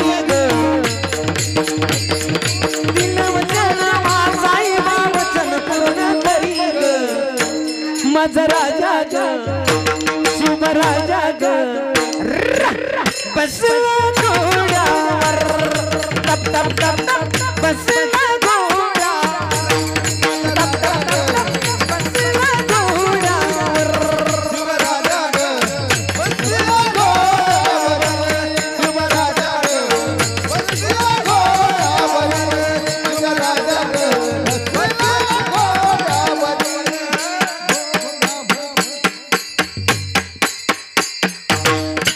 टाळी वाजवा महाराजांसाठी सगळ्यांनी। अशा राजाने या महाराष्ट्राच्या मातीत हिंदवी स्वराज्याची स्थापना केली। एक एक जीवाला जीव देणारा मावळा भेटला होता। एक एक मावळा महाराजांसाठी जगायलाच नाही तर मरायलाही तयार होता। एक मावळा राजांकडे आला, मुजरा केला, म्हणतोय राज पोराचं लग्न ठरवलंय, पोराच्या लग्नाला या। त्या मावळ्याचं नाव होतं तानाजी मालुसरे, स्वराज्याचे सुभेदार तानाजी मालुसरे। राजानं सांगितलं ताना नाही रे जमणार तुझ्या पोराच्या लग्नाला यायला। का जमणार नाही राज? राजे म्हटले ताना ज्या तिथीला तुझ्या पोराचं लग्न ठरवलं त्या तिथीला आम्ही कोंढाणा किल्ला घेण्याकरता जातोय। मासाहेब जिजाऊंच्या स्वप्नातला कोंढाणा स्वराज्यात सामील करायचा ताना, आणि त्या स्वराज्यावर फडकणारा हिरवं निशाण आमच्या डोळ्यात सलतंय। त्या स्वराज्याचा भगवा ध्वज त्या कोंढाण्यावर आम्हाला फडकवायचा आहे। आम्ही कोंढाणा घेतो ताना, तू पोराचं लग्न लाव। वाक्य ऐकलं तानानं, हातातल्या निमंत्रणाच्या अक्षता फेकून दिल्या, आपल्या बायकोकडे घरी गेला आणि बायकोला म्हणाला 2 दिवसावर आपल्या पोराचं लग्न आहे। बायको म्हणाली माहित आहे मला, आणि त्या स्थितीला स्वराज्याचा जाणता राजा कोणाला घेण्याकरता जातोय। मग अगं स्वराज्याच्या धन्यानं स्वराज्याच्या मालकानं स्वतःचा जीव धोक्यात घालून कोणाला किल्ला घेण्याकरिता जावं, आणि आमच्या सारख्या निष्ठावंत मावळ्यानं पोटच्या पोराच्या लग्नात वरबाप म्हणून थाटात मिरवावं हे आमच्या बुद्धीला पटत नाही। मी जातो आणि कोंढाणा घेऊन येतो, तू पोराचं लग्न लाव। वाक्य ऐकलं, काय जाची लाही लाही झाली तानाच्या बायकोच्या डोळ्यात अश्रूच्या धारा वाहतायत, आणि बायकोला रडताना पाहून ताना म्हणतोय का रडते, का डोळ्यात पाणी आहे तुझ्या? बायकोनं सांगितलंय तुम्ही जर कोंढाणा घेण्याकरता गेला तर बापाविना पोराचं लग्न शोभणार नाही, आणि कोंढाण्याच्या मोहिमेत तुमच्या जीवाचं काही बरं वाईट झालं तर माझ्या कपाळाचं कुंकू पुसलं जाईल। वाक्य ऐकलं, 2 पावलं मागायला ताना बायकोच्या डोळ्याच्या अश्रू पुसत म्हणाला रडू नकोस, रडू नकोस, आपला जन्म रडण्यासाठी नाही तर लढण्यासाठी झालाय। राहिला प्रश्न कपाळाच्या कुंकवाचा। कपाळाचं कुंकू तानानं आपल्या हातानं बायकोच्या कपाळाचं पुसलं आणि म्हणाला जोपर्यंत तुझा कुंकवाचा धनी कोणाला किल्ला जिंकून माघारी घरी परतत नाही तोपर्यंत कपाळाला कुंकू लावू नको। मी माघारी घरी आलो की माझ्या हातानं तुझ्या कपाळाला कुंकू लावेल। बायकोच्या कपाळाचं कुंकू पुसून पोटच्या पोराचं लग्न सोडून सूर्याजी नावाच्या भावाला सोबत घेऊन शेलार मामा सहित तानाजी गेले, राजाच्या जवळ गेले, मुजरा केला आणि म्हणाले राज ठरलं राजा, आमचं ठरलं। काय ठरलं ताना? रायबाचं लग्न ठरलंय ना जी। तसा ताना बोलतो राजा नाही, आमचं तेच ठरलं राजे, आधी लगीन कोणाण्याचं आणि मग माझ्या रायबाचा राजा द्या विडा, जाऊन भिडतो दुश्मनाशी, करतो त्या उदय भानची माती, एका रात्रीत कोणाना घेतो राजा, जर एका रात्रीत कोणाना घेता आला नाही तर तुमचा स्वराज्याचा सुभेदार पुन्हा तुम्हाला माघारी तोंड दाखवायला सुद्धा येणार नाही. राजानं डबडबल्या डोळ्यानं तानाला विडा दिला. विडा घेऊन तानाजी सूर्याजी सेलार मामा आणि मावळ सेना कोणाना किल्ल्याच्या दिशेनं कूच करू लागली.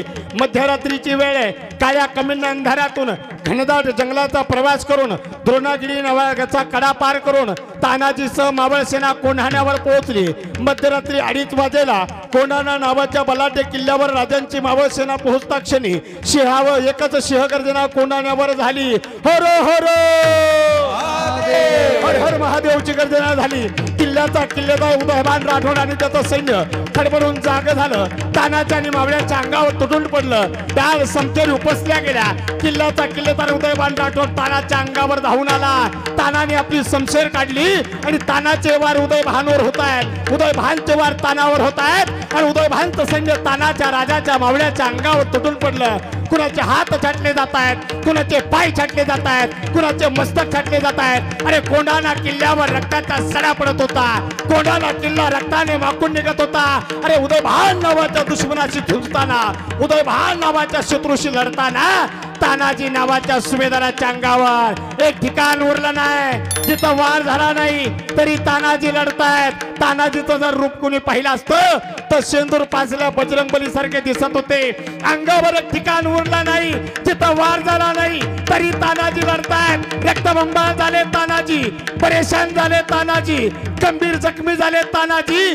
तानाजीचं रूप जर कोणी पाहिलं असतं तर वाटत होतं आता तानाजीला मरावं लागणार. कोणीतरी मावळ्या बोलतो, ओ सुभेदार बस करा की आता, किती झाल्या जखमा अंगावर, आता मरायचंय तुम्हाला. अंगावर झालेल्या जखमाची चिंता नाही का वाटत? मरायचंय तुम्हाला इथं इथं आता, मरणाची भीती नाही का वाटत? तसा तानानं सांगावं, ओय ना चिंता ना भीती, कारण देव आमचा शिवछत्रपती. तानाची समशेर शेवटपर्यंत लढते. अखेर उदयभान नावाच्या दुश्मनाच्या हातून तानाजी नावाचा स्वराज्याचा सुभेदार गेला, स्वराज्याचा सिंह गेला. पण कोंढाणा किल्ला स्वराज्यात सामील करून गेला. स्वराज्याचा भगवा कोंढाण्यावर फडकला. राजापर्यंत बातमी गेली. पण सूर्याजी म्हणतोय, राज किल्ला जिंकला. सूर्या तुझ्या चेहऱ्यावर हसू नाहीये, तुझ्या डोळ्यात पाणी आहे का? सूर्या म्हणतोय, राज माझा दादा या जगात राहिला नाही. राजांच्या मुखातून अपसूक शब्द बाहेर पडले, महासाहेब गड आला पण माझा सिंह गेला. तानाजी नावाच्या सिंहाचं कर्तृत्व राजाने मान्य केलं आणि तानाजी नावाच्या सिंहाची आठवण म्हणून राजानं कोंढाण्याचं नामकरण केलं सिंहगड. कशा करता करावं लागलं तानाला राजाला? हेची आम्हा करणे काम, बीज वाढवावे नाम. तीक्ष्ण अशा शब्दरूपी बाणाचं शस्त्र घेऊन संत साधू या धर्माचं पालन करण्याचं काम करतात. विठोबा टाळी टाळी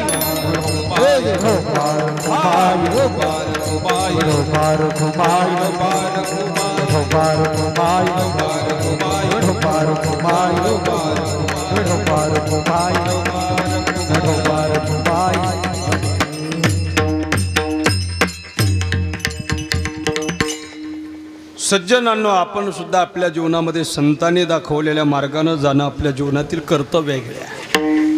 आपल्या सगळ्यांनी आपल्या जीवनात धर्माचं पालन करणं गरजेचं आहे. तुकोबराय म्हणतात, ऐशे कलियुगाच्या मुळे झाले धर्माचे वाटोळे. जेवढं कलियुगाचं वारं जोराने वाहू लागलं ना तेवढाच धर्मात विध्वंस वाढत चालला आहे. तेवढ्या धर्माला बाटवण्याचं काम आपण करतो आहे. ऐका ऐका ऐका, आपला धर्म अत्यंत पवित्र आहे. आपल्या सगळ्यांना हिंदू म्हणून जन्माला आलो, हिंदू म्हणून एकत्र राहायचं आहे. आपल्या लोकांना सहकार्य करायचं शिका. कीर्तन कीर्तन अर्धा तास लेट सुरू झालंय, आता 10 मिनिटं लेट सुटलं तर काय हरकत आहे का? थोडी कीर्तनात बसायची सवय लावा. 9:30ला सुरू झालं तर 11:30ला सोडायला पाहिजे. रामजीन मला सांगितलेलं, तुम्हाला वाटण तोवर चालू द्या. पण नाही, आता मी तुमच्या सगळ्यांकडे पाहून सुद्धा मला 10 मिनिटात थांबायचं आहे. आपल्या लोकांनी आपल्या लोकांना सहकार्य केलं पाहिजे. हे तरुण पोरं आत्ता आले पुढं, तिकडेच बसलेले होते बिचारे, शिवचरित्र सुरू झालं आले. त्यांच्यासाठी मला सांगावं लागेल गड्या, आपण एकत्र येणं गरजेचं आहे गड्या. पोरांनो, आपण शिक्षण शिकलं पाहिजे गड्या.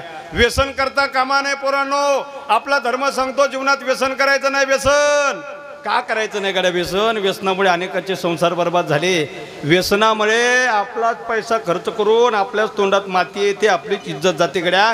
पैसे देऊन आपलेच पैसे द्यायचे आणि आपलीच इज्जत खराब करायची, याचं नाव व्यसन आहे गड्या. म्हणून जीवनात कोणी व्यसन करू नका. जीवनात व्यसनाने अनेकांचे संसार बर्बाद झाले. इकडं ऐका गड्या, इकडं ऐका. भवसागरात बुडायचं नसेल तर कीर्तनात सगळ्यांनी लक्षपूर्वक ऐका. व्यसन करू नका गड्या. पोराव, व्यसन केल्यानं काय होतं गड्या? तुमच्या जीवनामध्ये उदरनिर्वाहाचं साधन तुम्हाला प्रस्थापित करता येत नाही, म्हणून व्यसन करू नका. पोराव, तुम्ही व्यसन केल्यानं तुमच्या माता पित्याला त्रास होईल, म्हणून व्यसन करू नका. तुम्ही व्यसन केल्यानं तुमच्या सासरवाडीतल्या लोकांना त्रास होईल, म्हणून व्यसन करू नका. सोडा. तुम्ही व्यसन केल्यानं तुमची शरीर संपदा बिघडेल, शरीर संपदा बिघडेल, म्हणून व्यसन करू नका. या सगळ्या गोष्टीसाठी व्यसन करू नका मी म्हणत असेल.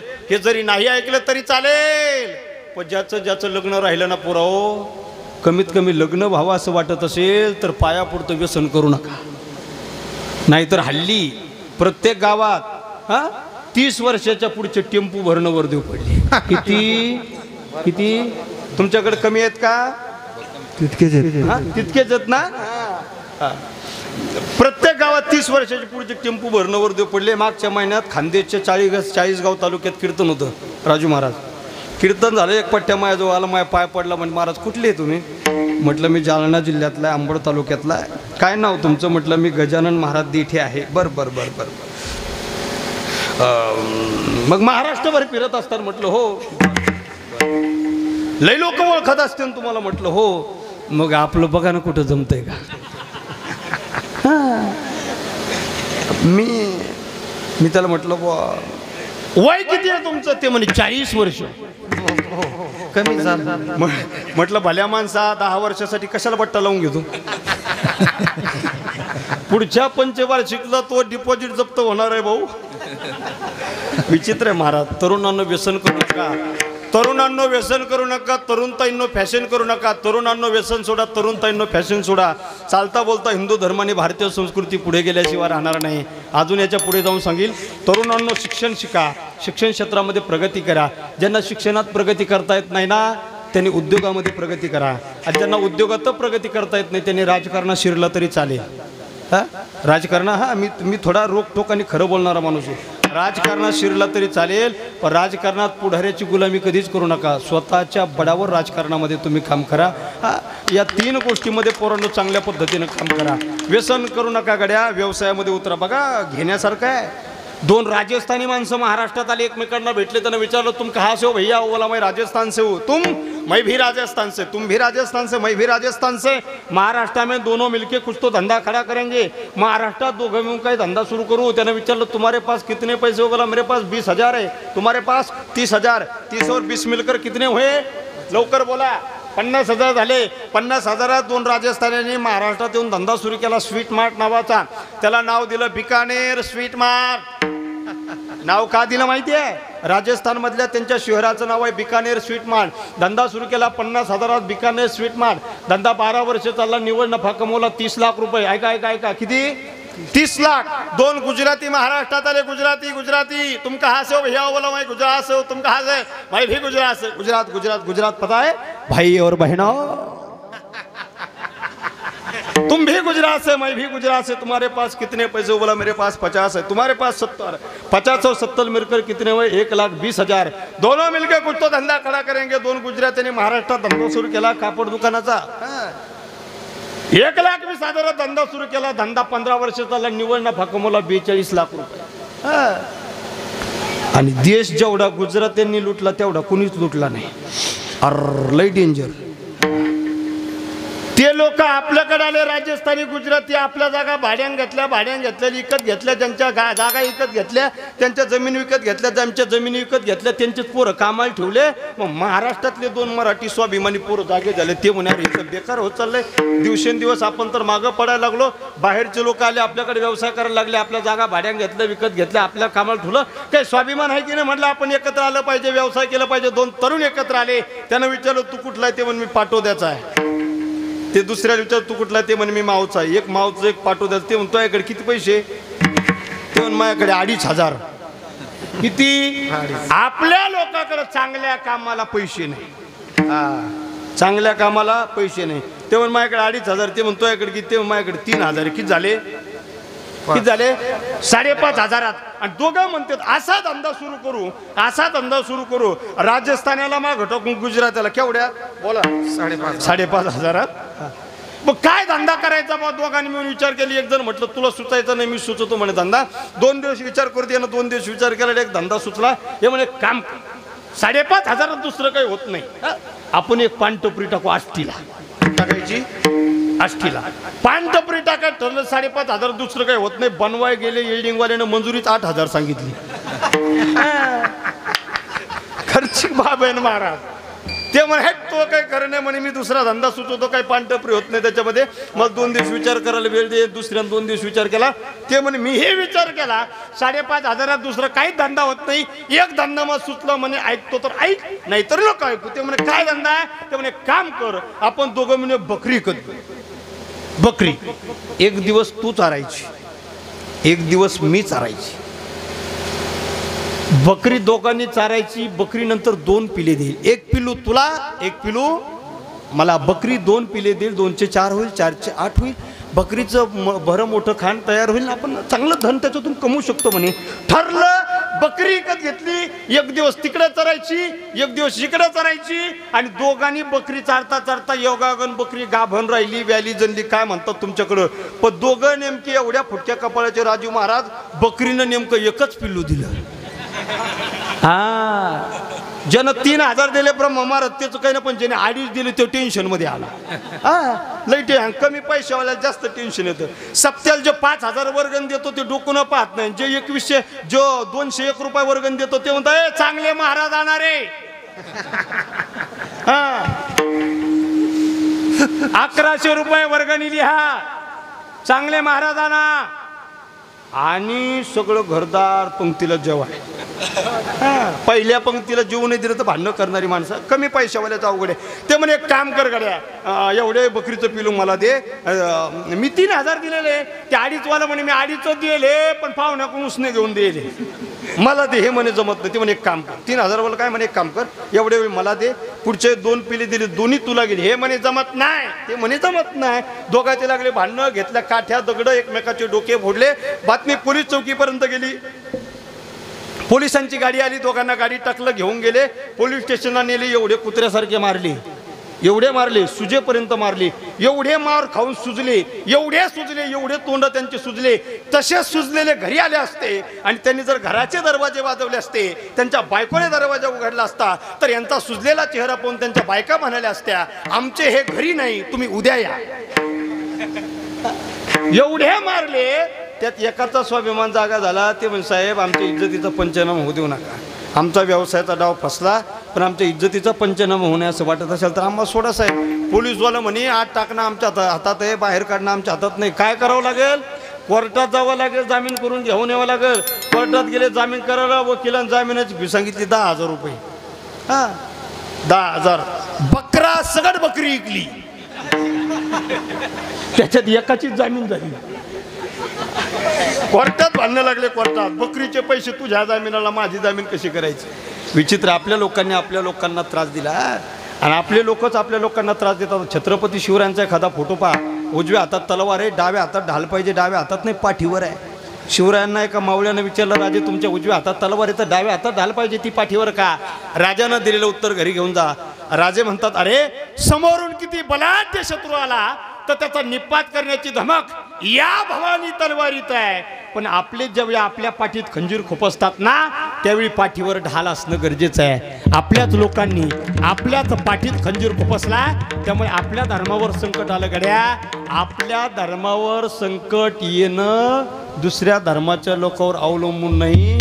बाहेरचे लोक आपलं घर पाडतात, कारण त्यांना आपल्याच घरातले सांगतात कोणती भिंत या घराची कच्ची आहे. आपल्या घरातली कोणती भिंत कच्ची आहे लोकांना काय कळणार. म्हणून सगळ्यांनी जातीपातीत न भांडता, गरीब श्रीमंती भेद न करता, लहान मोठा भेद न करता, उंच नीचे भेद न करता, नर नारी भेद न करता सगळ्यांनी एकत्र येणं गरजेचं आहे. गड्या पैसा, पद, ज्ञान या सगळ्या गोष्टी सावलीसारख्या. आज पद आहे उद्या जाणार आहे, आज पैसा आहे उद्या जाणार आहे.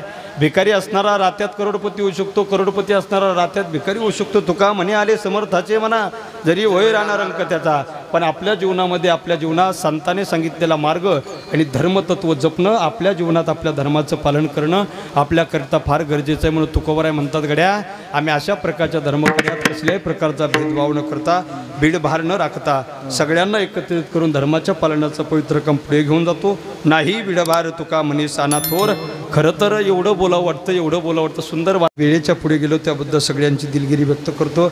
असं काही नाही रामजी, तुमच्या गावात कीर्तनाची ही काय आयुष्यातली शेवटची वेळ नाही. पुन्हा योग येऊ. तुम्ही एक महाराज पुन्हा पुन्हा बोलीत असताना काही एकदा आला की पुन्हा नाहीच असं नाही काही. पुन्हा जर रामजी पुन्हा कधी जर योग आला तर मी पुन्हा येईन. मी कीर्तन करायला म्हणतो, बाकी गैरसमज करून घेऊ नका. अभंगाच्या चारही चरणाचा भावार्थ तुम्हा सगळ्यांच्या समोर मांडण्याचा प्रयत्न केला. 2 तासाच्या कीर्तनामध्ये कथा अपशब्द माझ्या वाणीच्या माध्यमातून आला. श्रीबुद्धीचे दोष समजून परत करा. मी सुधारण्याचा प्रयत्न करेन. जे काही योग्य वाटलं सर घरी घेऊन जा. तुम्ही सुधारण्याचा प्रयत्न करा. न्यूनते पुरते अधिकते सरते करून घ्यावे तुमते विनोद असे. पायाच्या प्रसादी काही बोलले विनोदे मग क्षमा करणे संतीनं भयंगभूत उक्ती झाल्याशिवाय याच्या ठिकाणी विराम घेते. जितनी मेहरबानी आपने की उतनी तो हमारी अवकात नहीं. जितनी मेहरबानी आपने की उतनी तो हमारी औकात नहीं. ये तो कृपा है जगतगुरु तुकाराम महाराज की, वरना मुझ में ऐसी कोई बात नहीं. ज्ञानेश्वर माऊली ज्ञानराज माऊली.